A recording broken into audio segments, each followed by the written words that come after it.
আমাদের বিশ্ব নবী হযরত মুহাম্মদ সাল্লাল্লাহু আলাইহি ওয়াসাল্লাম এই দুনিয়ার মধ্যে তাশরীফ এনেছিলেন। আল্লাহ পাক রব্বুল আলামিন সর্বপ্রথম দুইটা সেমিনার করছেন। সেমিনার তো বুঝেন, আল্লাহ দুইটা জনসভা করছেন। একটা জনসভার মধ্যে আপনিও ছিলেন, আমিও ছিলাম। একটা জনসভার মধ্যে আমরা সবাই ছিলাম। আল্লাহ পাক রব্বুল আলামিন বলেছেন, আলাস্তু বিরাব্বিকুম, আমি কি তোমাদের পরওয়ারদিগারে আলম? আলাস্তু বিরাব্বিকুম, আমি কি তোমাদের পরওয়ারদিগারে আলম? তখন আমরা রূহ জগৎ থেকে আমরা সবাই বলেছি বালা। হ্যাঁ, বালা বর্তমানে হ্যাঁ, আপনি আমাদের পরওয়ারদিগারে আলম। আল্লাহ রাব্বুল আলামিন তখন বলেছেন বস, বস মানে যথেষ্ট, সেমিনার শেষ। সব আমরা ছিলাম এই সেমিনারের মধ্যে। আল্লাহ বলেছেন, আলাস্তু বিরাব্বিকুম, আমি কি তোমাদের পরওয়ারদিগারে আলম? আমরা জবাব দিয়েছি হ্যাঁ, আপনি আমাদের মালিক, আপনি আমাদের পরওয়ারদিগার। আল্লাহ বলেছেন বস মানে যথেষ্ট, আর লাগবে না, এই সেমিনারটা শেষ হয়ে গেছে। তারপরে আল্লাহ রাব্বুল আলামিন সমস্ত নবীগণের রূহ মুবারককে একটা সেমিনার ডাকছেন। তারপর আল্লাহ সমস্ত নবীগণের রূহ মুবারক দিয়ে একটা সেমিনার করছেন। সেই সেমিনারের মধ্যে আল্লাহ কোরআনে আয়াত বলছেন যে সুম্মা ইয়াতিকুম রাসূল, সুম্মা ইয়াতিকুম রাসূল, আমি তোমাদের মধ্যে একজন রাসূল বানাবো, তোমরা সেই রাসূলের প্রতি তোমরা ঈমান আনতে হইবে। আমি একজন রাসূল বানাইব, তোমরা সেই রাসূলের প্রতি তোমরা ঈমান আনতে হবে, তোমরা ওই রাসূলকে সাহায্য করতে হবে। তোমরা কি ঈমান আনবে? সব নবীগণ রাসূলগণ এক বাক্য বলেছেন হ্যাঁ, আমরা ওই নবীর প্রতি আমরা ঈমান আনলাম। একজন রাসূল বানানো, ওই রাসূল কোন রাসূল? কোন রাসূল ছিলেন কি 313 জন রাসূল ছিলেন। মতান করে 2,24,000 পয়গম্বর। এই পয়গম্বরের মধ্যে 313 জন মানে রাসূল ছিলেন। আল্লাহ রাব্বুল আলামিন বলেন রাসূলুল্লাহ, আমি যে নবীর পরিবার মধ্যে উপাধি দিব সেই নবীর প্রতি তোমরা ঈমান আনতে হইবে। সুবহানাল্লাহ, রাসূলুল্লাহ। আল্লাহ রাব্বুল আলামিন যুগে যুগে অনেক নবী রাসূল বানাইছেন। কোন নবীর উপাধির মধ্যে রাসূলুল্লাহ নাই। যেমন মূসা আলাইহিস সালাম, নবী মূসা আলাইহিস সালাম রাসূল ছিলেন। ঈসা আলাইহিস সালাম রাসূল ছিলেন, কিন্তু তারা কলিমার মধ্যে রাসূলুল্লাহ ছিল না। ঈসা আলাইহিস সালামের কলিমার মধ্যে ছিল ঈসা রূহুল্লাহ, আর মূসা আলাইহিস সালামের কালিমার মধ্যে ছিল মূসা কালিমুল্লাহ। কিন্তু আমাদের বিশ্ব নবী হযরত মুহাম্মদ সাল্লাল্লাহু আলাইহি ওয়াসাল্লাম যেই সময় এই দুনিয়ার মধ্যে আগমন করলেন, তখন উপাধি দেওয়া হয়েছে মুহাম্মাদুর রাসূলুল্লাহ সাল্লাল্লাহু আলাইহি ওয়াসাল্লাম। ওই হচ্ছেন রাসূলুল্লাহ। এর জন্য আল্লাহ কোরআনের মধ্যে বলছে সুম্মা ইয়াতিকুম রাসূল, সুম্মা ইয়াতিকুম রাসূল, আমি যে রাসূল দিব তোমরা সেই রাসূলের প্রতি তোমরা ঈমান আনতে হবে। তোমরা কি স্বীকার করলে? সব নবীগণ বললেন হ্যাঁ, আমরা স্বীকার করলাম। আল্লাহ রাব্বুল আলামিন তখন বলেন তোমরা একে উপরে সাক্ষী হয়ে যাও, আমিও সাক্ষী রইলাম। যদি পরে তোমরা অস্বীকার করো তোমরা খুব কষ্ট হইতে পারে।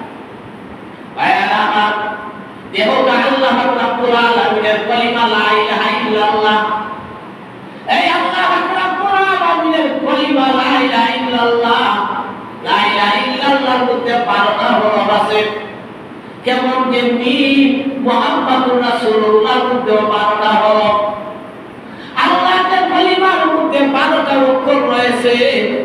নবী মুহাম্মদুর রাসূলুল্লাহ সাল্লাল্লাহু আলাইহি সাল্লামের কলিমার মধ্যেও 12টা অক্ষর রয়েছে। আল্লাহ রাব্বুল আলামিনের যে কালিমা, ওই কালিমার মধ্যে কোনো নকতা নাই, সাকিন নাই। নবী মুহাম্মদুর রাসূলুল্লাহ সাল্লাল্লাহু আলাইহি সাল্লামের নামের মধ্যে কোনো সাকিন বা নকতা নাই। আল্লাহ শব্দ 4টা অক্ষরে, মুহাম্মদ 4টা অক্ষরে, কিভাবে আল্লাহ মিলাইয়া দিয়েছে। শুধু মিল যে নবীর কলিমার মধ্যে লা ইলাহা ইল্লাল্লাহ, আল্লাহর কলিমার মধ্যে লা ইলাহা ইল্লাল্লাহ 12টা হরফ রয়েছে, আর নবীর কলিমা মুহাম্মদুর রাসূলুল্লাহর মধ্যে 12টা হরফ রয়েছে। কত সুন্দর যে মিল, কত সুন্দর যে মিল যে আল্লাহ বলে আছে আমাদের হাদিস যে মুহাম্মদ সাল্লাল্লাহু আলাইহি সাল্লাম ওই নবী কি উম্মতের দরদি নবী। এখন আপনি সোনার মদিনার মধ্যে উম্মতি বলে কাঁদতেছেন। ওই নবী এখন উম্মতি বলে কাঁদতেছেন। কিয়ামতের ময়দান যেদিন হবে, নবী উম্মতি বলে কাঁদবেন। জিবরাইলকে ডাক দিয়ে বলেন, জিবরিল আমার উম্মত কই? কেঁদে কেঁদে উম্মতি বলে কেঁদে কেঁদে দাঁড়াবেন। জিবরাইলকে জিজ্ঞাসা করলেন, জিবরাইল আমার উম্মত কই? আমাকে ঘুমের অবস্থায় রেখে দিন, আমার উম্মত ফুলসিরাতের মধ্যে চলে গেছে। জিবরিল বললেন, ইয়া রাসূলুল্লাহ, না, আপনার উম্মত এখনো ফুলসিরাতের মধ্যে যায়নি। হাদিস শরীফের মধ্যে এসেছে আল্লাহ রাব্বুল আলামিন যে সময় বিচার কায়েম করবেন, আল্লাহ রাব্বুল আলামিন হাসরের ময়দানের মধ্যে মাকামে মাহমুদার মধ্যে আমাদের নবী করিম সাল্লাল্লাহু আলাইহি সাল্লামকে একটা চেয়ার এনে দেওয়া হইব। সুবহানাল্লাহ, একটা চেয়ার এনে দেওয়া হবে। নবী করিম সাল্লাল্লাহু আলাইহি সাল্লামকে হাসরের ময়দানে একটা চেয়ার এনে দেওয়া হবে। আল্লাহ বলবেন যে বন্ধু চেয়ারের মধ্যে বসেন। হাদিস শরীফের মধ্যে এসেছে হুজুর সাল্লাল্লাহু আলাইহি সাল্লাম চেয়ারের মধ্যে বসবেন না, চেয়ারকে হাত দিয়ে ধরে চেয়ারের মধ্যে দাঁড়িয়ে থাকবেন। আল্লাহ ডাক দিয়ে বলবেন, বন্ধু বসেন না কেন? নবী ডাক দিয়ে বলবেন, না বসবো না। বলে কেন বসবেন না? বলে আমি যদি চেয়ারের মধ্যে বসে যাই, আমার উম্মতরা আসরের ময়দানে পানির পিপাসা বলে পানি করে থাকবে। আমি তাদেরকে পানি কিভাবে পান করাইব? সুবহানাল্লাহ। এত যে দরদি নবী, উনি চেয়ারের মধ্যে বসবেন না। কেন বসবেন না? একমাত্র উম্মতের জন্য। উনি বলবেন যে আমি যদি চেয়ারের মধ্যে বসি, আমার উম্মত পানি বলে সারা হাসরের ময়দান করবে, আমার উম্মতকে পানি কে পান করাইব? এর জন্য উনি কি চেয়ারের মধ্যে বসবেন না। আল্লাহ রাব্বুল আলামিন এর জন্য কুরআনের মধ্যে বলছেন, সুম্মা ইয়াতিকু রাসূল, আমি ওই রাসূল বানাবো যে রাসূলের প্রতি তোমরা ঈমান আনতে হইবে। ওই রাসূলের প্রতি ঈমান আনতে হইবে।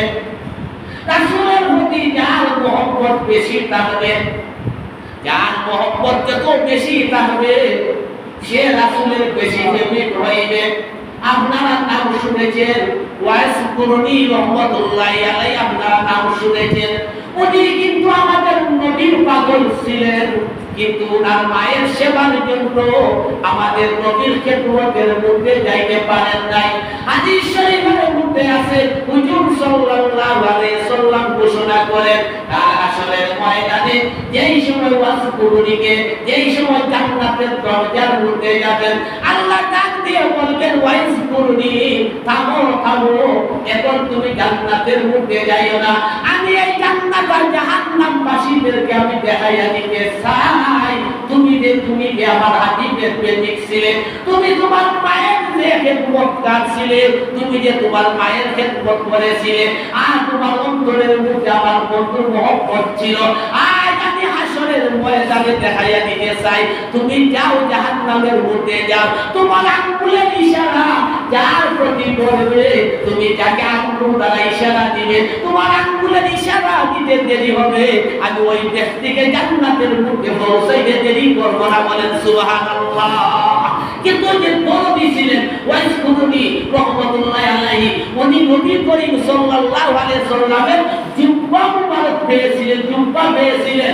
হুজুর সাল্লাল্লাহু আলাইহি সাল্লাম বলেছিলেন আলীকে, আলী এই যে ওয়াইস কুরুনিকে বলিও যে আমার উম্মতের জন্য যেন সে দোয়া করে। যে বলেছেন হুজুর সাল্লাল্লাহু আলাইহি সাল্লাম আরবের একটা গোত্রের, আরবের একটা গোষ্ঠীর নাম উল্লেখ করেছিলেন যে ওই গোষ্ঠীর সমপরিমাণ মানুষ ওয়াসকুরুনি রহমাতুল্লাহ আলাইহি আঙ্গুলের ইশারা দিয়ে জাহান্নাম থেকে জান্নাতের মধ্যে নিয়ে যাবেন বলেন সুবহানাল্লাহ। ভাইয়া আমার এই যে সব সময় নামাজ পড়ি এত আমার মা বাবার লাগিয়া রব্বির হামহুমা কামা রাব্বায়ানি সগীরা, রব্বির হামহুমা কামা রাব্বায়ানি সগীরা। মা বাবার জন্য সব সময় দোয়া করতাম, মা বাবা জীবিত হোক বা মৃত্যু হোক সব সময় কি করতাম। হুজুর সাল্লাল্লাহু আলাইহি সাল্লাম বাতাইয়া দিয়েছেন তোমরা তোমাদের মা বাবার জন্য সব সময় তোমরা দোয়া করো, রব্বির হামহুমা কামা রাব্বায়ানি সগীরা। হাদিস শরীফের মধ্যে এসেছে হযরত আবু হুরায়রা রাদিয়াল্লাহু আনহু একদিন কেঁদে কেঁদে হুজুর সাল্লাল্লাহু আলাইহি সাল্লামের দরবারে থেকে হাজির হইলেন। হুজুর সাল্লাল্লাহু আলাইহি সাল্লাম আবু হুরায়রাকে জিজ্ঞাসা করলেন, আবু হুরায়রা তুমি কাঁদছো কেন? তুমি কেন আমাকে কাঁদতেছো? আবু হুরায়রা বলেন, ইয়া রাসূলুল্লাহ, ইয়া হাবিবাল্লাহ, নবী গো, আমার আম্মা আমাকে মেরেছেন, আমার আম্মা আমাকে এমন মাইর মেরেছেন, আমার আম্মার মাইরকে আমি আপনার কাছে এসেছি। হুজুর সাল্লাল্লাহু আলাইহি সাল্লাম আবু হুরায়রাকে জিজ্ঞাসা করলেন, আবু হুরায়রা কেন তোমার মা তোমাকে মারলো? কারণ বাকি? আবু হুরায়রা বলেন, ইয়া রাসূলুল্লাহ, ইয়া হাবিবাল্লাহ, নবী গো, আপনার খেদমত থেকে আমার যাইতে বাড়ির মুখে লেট হয়েছিল, অনেক রাত হয়ে গিয়েছিল। আমার মা জিজ্ঞাসা করেছিলেন, আবু হুরায়রা তুমি কোথায় ছিলে? আমিও বলেছিলাম বিশ্ব নবী হযরত মুহাম্মদ সাল্লাল্লাহু আলাইহি সাল্লামের খেদমতে ছিলাম, এর জন্য আমার মা আমাকে মেরেছেন। আমার মা তো এখনো ঈমান আনেন নাই, আমার মা এখনো মুশরিকা, আমার মা আমাকে খুব বেশি মেরেছেন। হুজুর সাল্লাল্লাহু আলাইহি সাল্লাম বলেন, আবু হুরায়রা রে, তোমার মা তোমাকে মেরেছে আর তুমি আমার কাছে বিচার নিয়ে এসেছো। আমি তো তোমার মার বিচার করতে পারবো না, তুমি তোমার মার জন্য দোয়া করতে থাকো। আবু হুরায়রা ডাক দিয়ে বলেন, ইয়া রাসূলুল্লাহ, ইয়া হাবিবাল্লাহ, নবী গো, আমি আমার মায়ের বিচার নিয়ে আসি নাই, আমি এসেছি আপনার কাছে। আপনি যদি হাত তুলে যদি দোয়া করেন, আপনার দোয়া আল্লাহ পাক রব্বুল আলামিন কবুল করে নেন। আপনি আমার মায়ের হেদায়েতের জন্য একটু দোয়া করেন না? হুজুর সাল্লাল্লাহু আলাইহি সাল্লাম হাত তুলে দোয়া করলেন, আল্লাহ আবু হুরায়রার মাকে হেদায়েত দান করো। এই সময় এই কথা বলেছেন আবু হুরায়রা রাদিয়াল্লাহু আনহু হুজুর সাল্লাল্লাহু আলাইহি সাল্লামের কাছ থেকে দৌড় দেওয়া আরম্ভ শুরু করেছেন। সাহাবীরা, অন্যান্য সাহাবীরা, হাদিস শরীফের মধ্যে এসেছে অন্যান্য সাহাবীরা আবু হুরায়রার জামার মধ্যে ধরছেন, এই লোকটা তো ভালো মানুষ, দৌড়তেছে বা কেন, দৌড়ার বা কারণ কি? ডাক দিয়ে তারা জিজ্ঞাসা করতেছে, আবু হুরায়রা রে, তুমি দৌড়তেছো কেন, কারণটা কি? বলেন, না আমার কোনো সমস্যা নাই, আমার সমস্যা নাই, আমি দৌড়তেছি, আমি দেখি আমার নবীর দোয়া আল্লাহর দরবার আগে বসলো আমার ঘরে, না আমি দৌড় দিয়ে আমার মায়ের কাছে যাইতে পারি, এর জন্য আমি দৌড়তেছি। ইয়া দেখেন আবু হুরায়রা রাদিয়াল্লাহু আনহু এই সময় দরজার মধ্যে ডাক দিলেন। মা ডাক দিয়ে বলতেছে, বাবা আবু হুরায়রা থাম, আমি গোসল করতেছি, আমি গোসল করতেছি। আমার অন্তরের মধ্যে নবীর মুহাব্বত জাগতেছে। আমি যে দরজা খুলতেছি, গোসলটা আমি সেরে নেই। গোসল সারে নেওয়ার পর আবু হুরায়রার মা ঘর থেকে বের হয়ে আবু হুরায়রাকে বললেন, বাবা চল, তাড়াতাড়ি চল, নবীর কাছে আমাকে নিয়ে চল, আমি সেই মুহাম্মদ সাল্লাল্লাহু আলাইহি সাল্লামের হাতের মধ্যে হাত ধরে আমি নবীর কলিমা পড়ে মুসলমান হইয়া যাই। বলেন সুবহানাল্লাহ। এই আবু হুরায়রা হুজুর সাল্লাল্লাহু আলাইহি সাল্লাম বলেন, আল্লাহ রাসূলের দোয়া যে আমি পানির মধ্যে যাইতে পারিনি, আল্লাহ রাসূলের দোয়া আল্লাহর আরশ পর্যন্ত গিয়ে পৌঁছে গেছে। ওয়া সুবহানাল্লাহ।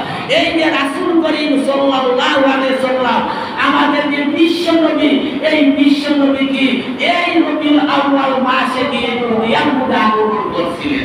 হুজুর সাল্লাল্লাহু আলাইহি সাল্লাম একটা গাছের পূর্ববর্তী নিকটে হাঁটতে যাইতেছেন।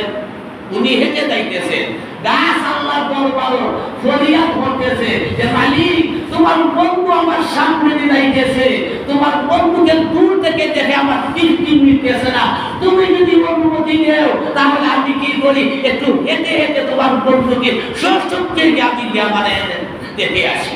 আল্লাহ রাব্বুল আলামিন গাছকে অনুমতি দিলেন। গাছ সে মানুষের মতো হেঁটে হেঁটে আল্লাহ রাসূলের মাতা মুবারকের সামনে গিয়ে সালাম দিয়ে আবার মানুষের মতো হেঁটে হেঁটে গাছটা নির্দিষ্ট স্থানের মধ্যে রইল। আবু হুরায়রা রাদিয়াল্লাহু আনহু বলেন, ইয়া রাসূলুল্লাহ, আমি তো দেখেছি। বলে, তুমি কি দেখেছো? বলে, এই গাছ এসে আপনাকে সালাম দিয়েছে। হুজুর সাল্লাল্লাহু আলাইহি ওয়াসাল্লাম বলেন, আবু হুরায়রা, ওই গাছ আল্লাহর কাছে ফরিয়াদ করছে, সে নাকি স্বয়ং আইয়া আমাকে দেখতো, এর জন্য আল্লাহ তাকে অনুমতি দিয়েছেন, স্বয়ং আইয়া আমাকে দেখতো। হুজুর সাল্লাল্লাহু আলাইহি ওয়াসাল্লাম এই সময় এই দুনিয়ার মধ্যে তাশরীফ এনেছিলেন, তখন খুশিতে মাটি পর্যন্ত খুশিতে সে আনন্দ করছে, সব মাখলুকাত কুরআন আনন্দ করছে। একদিন সাহাবীদের মজলিসের মধ্যে হুজুর সাল্লাল্লাহু আলাইহি সাল্লামকে একটা উট এসে সিজদা দেওয়া শুরু করছে।